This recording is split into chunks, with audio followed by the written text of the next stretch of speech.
There are struggles on a daily basis in science, whether they be of a small magnitude, such as your PCR didn't work, or of a much larger magnitude when you realize that the project that you've been working on for the past 6 months is clearly coming to an end. It's either that experiment that looked really great when you drew it out on the napkin doesn't actually work, like at all, or works so poorly that you don't think the data is reliable, or you are trying to do something that someone else knows how to do, but you haven't been able to replicate it, or you're doing your experiments completely perfectly, but the data doesn't make any sense, right? And like this happens too.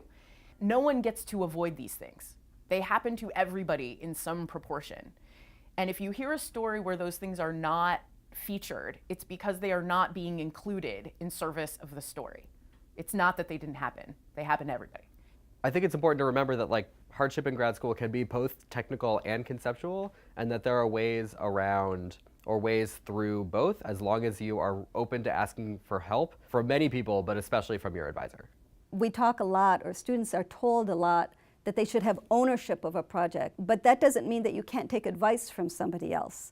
There are students who feel that they can't take advice from an advisor or anyone else because then they will be relinquishing that ownership of the project, and that's not usually something that's going to be helpful to them. I've had students who feel like they can't ask for anything and they shouldn't get help from anyone because that's part of graduate school. And really, I don't, trust me, it's not part of graduate. It doesn't need to be part of graduate school. The scientific discipline as a whole realizes you can't know everything, and so we need to come together to solve these important problems. There are different scales at which you can ask for help, right? So when you learn to do something new in the lab, at least the way that I always was taught to do new things was first I do it side by side with someone, right? While I like take down notes. Then I do it by myself, and if it doesn't work, then I get to like go back to the person to sort of reassess. Like that's already asking for help, right? Like at the very earliest stages of figuring out how to do something. There's nothing wrong with asking for help. It's called learning, right?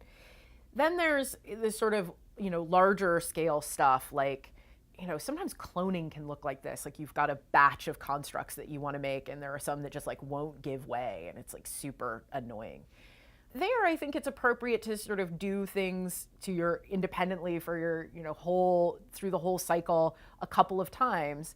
And then then there's something wrong with the design, right? If it's not working, you should be questioning why something routine isn't working.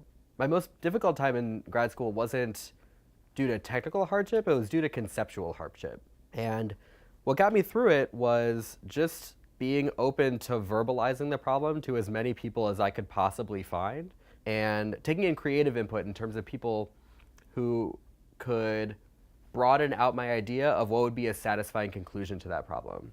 And so Angela and I worked on this for a long time. It was basically her input that allowed me to see that a different type of approach, and actually approach that I had taken much, much earlier on in a slightly different way, was the answer to figuring out like the way over that hurdle. So realizing that dependence can beget independence, right? That the route to independence is usually through dependence. I think you need to be your biggest advocate.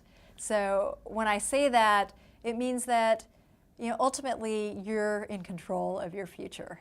If something's not right, if something doesn't feel like it should be going in a certain direction, it's up to you to come to the PI or come to your colleagues or your other mentors within the lab and really bring that up. I think so many times I've seen that students, again, regardless of the reason, think they just have to continue on a path until it works or until they graduate, not really realizing that they can take charge of their pathway within this project or within their graduate time. The responsibility you have as a trainee is to be as diligent and self-aware in how you are executing stuff in the lab, such that when it doesn't work, you can talk about it in a meaningful way, right? It's incredibly frustrating to have somebody dump a pile of disorganized stuff in front of you and tell you that it doesn't work because you don't know how to help. But if somebody's like, I did, this protocol this way, and the positive control looks okay, but the negative control doesn't, or whatever it is. Like, that's something specific that you can help with. So there's this really pervasive and very damaging idea in science, which is the myth of the lone genius. You know, that everybody should be able to carry out their projects or their research on their own, and that you have these kind of brilliant people somewhere in isolation coming up with these great ideas and answers to problems. And it's just never true.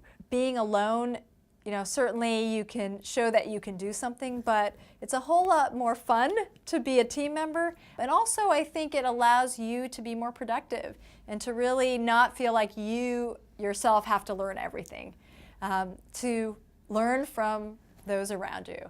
I learned from everyone, and you can learn from everyone. You learn from people who are slightly ahead of you in their career stage, and you learn from people who have come in right behind you. But I think one of the greatest things that you can do is listen to advice. Take in all of the advice that you can. And gather it from everyone. And some advice is going to fit you, and other advice is not at all. But if you can get guidance and mentorship from a kind of a committee of people that you can surround yourself with, you may be able to figure out what is the best path for you.